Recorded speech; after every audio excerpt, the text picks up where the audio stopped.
За сайн байцгаана уу хүүхдүүдээ. Сайхан амарцгааж байна уу? Өнөөдөр миний зүгээс та бүхэндээ тэнцүү хуваах гэдэг сэдвийн дагуу хичээл заахад бэлтгэсэн байгаа.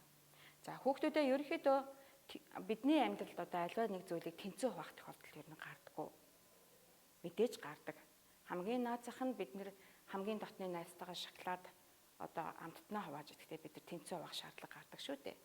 Түүнээс гадна ямар нэгэн урт оосор одоо үдээс буяа мэтийн зүйлийг богиносгохын тулд тэнцүү хуваах шаардлагатай байдаг. Мөн тууз. За тууз гэж хэлснээс туузыг ер нь юунд ашигладаг юм бэ хүүхдүүдээ? За бид нар туузыг бэлэг боох эсвэл одоо ёолкныхоо модыг гацуур модоо засахтаа туузыг ашигладаг шүү дээ. Хулан гэдэг охин байжээ. Хулан гэдэг охин одоо найздаа зориулаад ном бэлгэлэхээр болж номоо чимэглэх гэтэл түнд 1 м тууз байна. За 1 м туузаараа номоо чимэглэх гэтэл арай жоохон урттаад байсан тул хулан маань туусныхаа яг хагасаар нь ном чимэглэхээр болжээ. За энэ одоо бүгдээрээ туузныхаа хагасыг одоо хэрхэн одоо баримжаалж авахыг хуланд бол шугам байхгүй, ямар нэгэн багж хэрэгсэл байхгүй, түүнгүүгээр одоо туусныхаа хагасыг хэрхэн одоо тайрч авах тухай одоо бүгдээрээ ажиглая. За энэ бол хуланд байгаа. За 1 м. За энэ тууз бол 1 м-ийн урттай тууз. Хуланд байгаа туузтай яг адилхан хэмжээтэй 1 м урттай тууз. За хуланд байгаа тууз маань энэ байна. За энэ хуланд байгаа туузыг яавал одоо бүгдээрээ тэнцүү хуваана гэж бодож байна. За мэдээж энэ хоёр үзүүрийг давхцуулан нийлүүлнэ. Хэрвээ дээр доор нийлүүлж ингэж огтлох юм бол тууз маань урт богино хэсэгт хуваагдана. Тийм учраас үзүүрийг нь яг давхцуулан нийлүүлж сайн бариад энэ хэсгийг нь гол хэсэгт нь мөр гаргаад хайчлах нэ.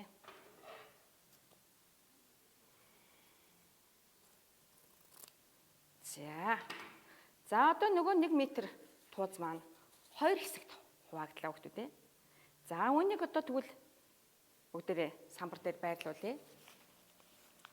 За хуланд хуваагдсан байсан туузны 1 хэсгийг нь ингэж байрлууллаа. За нөгөө хэсэг нь бол энд байна шүү дээ, тийм үү? За энэ хоёрыг нийлээд 2 хэсэг гэж нэрлэх үү? Энэ хэсгийг нь юу гэж нэрлэх вэ гэдгийг өнөөдөр үзнэ. За одоо 1 м маань дээдлтэй байна. Энэ бол 1 м-ийн юу вэ хүүхдүүдээ? Ямар хэсэг нь вэ хүүхдүүдээ? За энэ бол 1 м-ийн хагас хэсэг нь байна. Хагас хэсэг нь байна. За энэ 1 м-ийн хагасыг тоогоор хэрхэн илэрхийлэх бол?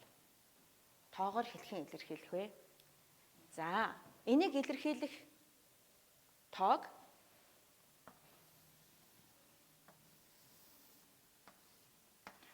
2 хуваасны 1 хэсэг гэж ингэж илэрхийлдэг байна.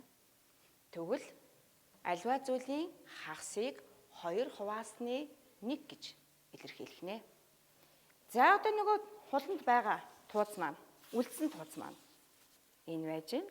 За энэ бол анхны 1 м-ийн 2 хуваасны 1 хэсэг шүү дээ. Хагас тууз гэсэн үг, хагас метр гэсэн. За энэ хагас метрийг ахиад хуваая бүгдээрээ. Ахиад хуваахын тулд мөн түрүүний шигээ үзүүрээ давхцуулж нийлүүлээд нөгөө талын сайтар ингэж хэв гаргасны дараа хайчлаа.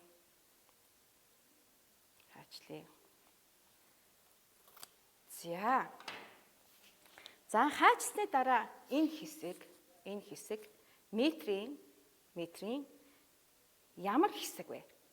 За энийг бүгдээрээ үзэхийн тулд метр дээрээ энэ хэсгээ тавьж үзье. 1 яг 1 метрт 1 2 3 4 удаа багтж байна энэ хэсэг маань. За энэ хэсгээ бүгдээрээ самбар дээр илэрхийлье. Самбар дээр тавья. За одоо энэ маань метрийн метрийн хэдэн хэсэг вэ? Бүгдээрээ энэ хэсгийг бүгдээрээ тэмдэглэе. За нөгөө түрүүнийг 4 хуваасан хэсгээрээ 1 метрээ хувааж үзүүлье. За.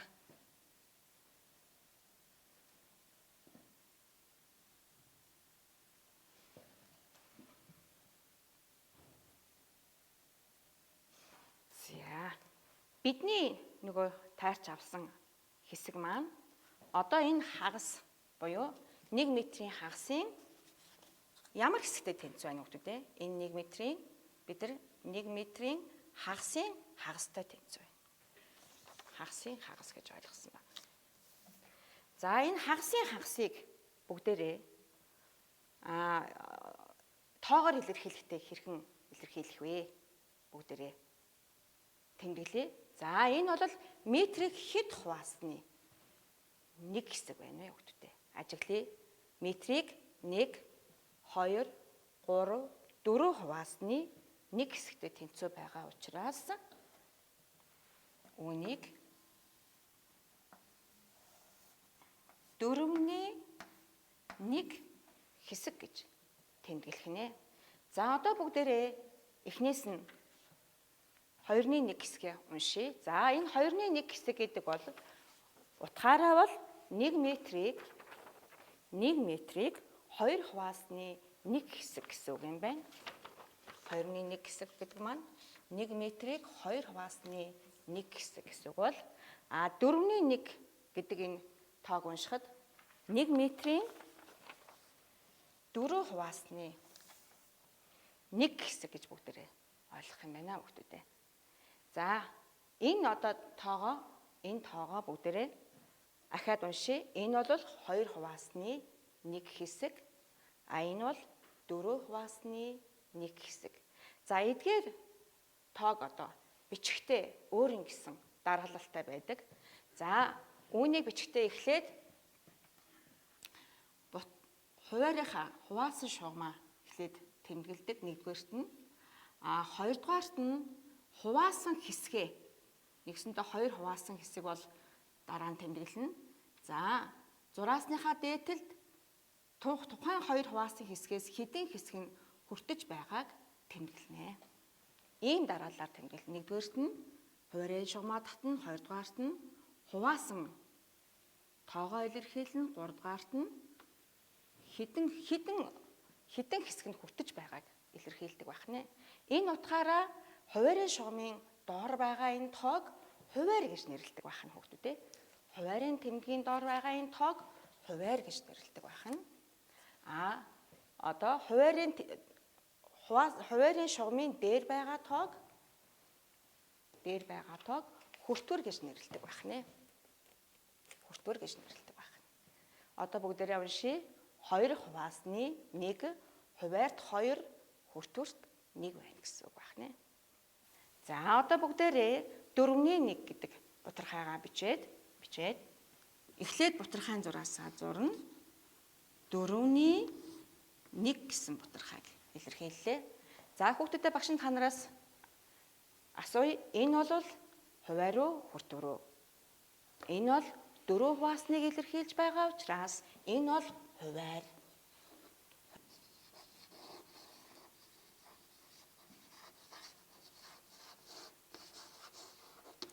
За одоо 4 хуваасны 1 хэсэг нь хүртэж байгаа учраас энэ 1 гэдэг цифр бол тухайн бутархайн хүртвэр хэсэг байна.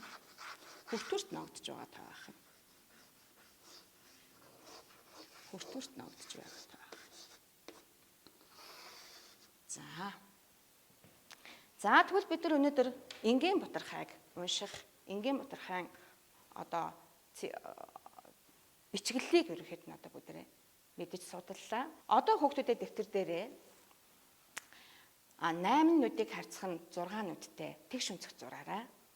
За бидэнд одоо 3 хүүхэд одоо багштай хамт оролцсон. За энэ бол Хүслэн, Ананд, Идэр гэдэг 3 хүүхэд энэ одоо дараагийн үйл ажиллагаанд бид нартай хамт оролцсноо.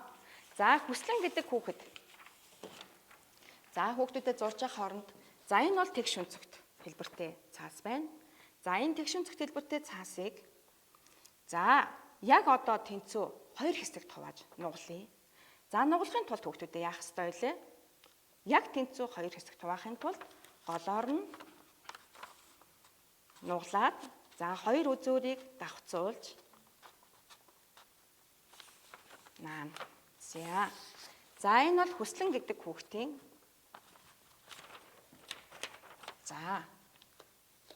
тэгш өнцөг хэлбэртэй цаасыг нугалсан байдал. Эдэр гэдэг хүүхэд харин арай өөрөөр нугалсан байна. За эдэр гэдэг хүүхэд бол уртаар нь өргөн хэсгээр нь тэгш өнцөгтэй өргөн хэсгээр нь хоёр хуваасан байна. За хуваахдаа мөн тэнцүү хуваахын тулд хоёр талын ирмэгийг маш сайн давхцуулж нугалжээ. За энэ хоёр маш сайн давхцаж байгаа учраас энэ хоёр талд одоо үүссэн дүрс бол хоёулаа хоорондоо тэнцүү хуваагдсан гэсэн үг. За эдрийн хуваалтыг энд илэрхийлж үзүүлье. За ананд бол арай өөр хувааж. Ананд гэдэг хүүхэд. За хуваахдаа яаж хуваасан гэхлээр ингэж хуваасан байна. За үүнийг бүгдээрээ энд нааж байгаад үнэхээр тэнцүү хэсэгт хуваагдсан. Энэ ингээд нугалахаар давхцахгүй байгааз. Гэхдээ тэнцүү хэсэгт хуваагдсан уу гэдгийг бүгдээрээ дараагийн удаа баталнаа. За энэ бол 2 одоо нэг бүтэн тэгш өнцөгтийг 2 тэнцүү хэсэгт хуваасан 3 өөр хуваалт харагдаж байна хүүхдүүд ээ. За одоо харин бүгдээрээ бүх хүүхдүүд та бүхэн ч гэсэн төвтөд дээрээ зурчихсан байгаа ах гэж бодож байна. Зурсан одоо дүрсийнхээ яг хагасыг нь буюу 2-1-ийг нь цэнхэр өнгөөр будаарай. За мэдээж хүүхдүүд маань энэ 3 хүүхд маань ч гэсэн цэнхэр өнгөөр будна. За багш нь будсныг ингэж илэрхийлье. За эдгээр бол хүслэн бол урт хэсгээ 2 тэнцүү хуваасан бол эдгээр болохоор өргөн хэсгээ 2 тэнцүү хувааж 2-1-ийг гаргажээ. За анандийнх бол арай өөр байна. Гэхдээ энэ тэнцүү хэсэг хуваасан уу үгүй юу гэдгийг бүгдээрээ одоо шалгая. За үүнийг яг эсрэг талыг нь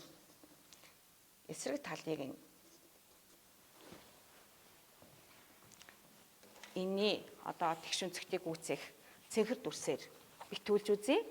За энэ хоёр бол яг тэнцүү гурвалжин байгаа. За ажигласан хүүхдүүдээ. За эсрэг тал руу бүгдээрээ тэнцүүлж харуулъя. За нөгөө тэгш өнцөгтийг бүрсэн учраас энэ бол тэгш өнцөгтийг яг цэвэр 2 хуваасан байна гэдг нь харагдаж байна хүүхдүүдээ. За одоо үлдсэн цэнхрээр илэрхийлсэн дүрсүүдээ бүгдээрээ нэрлэе. За энэ бол хэдийн хэсэг үлээ хүүхдүүдээ?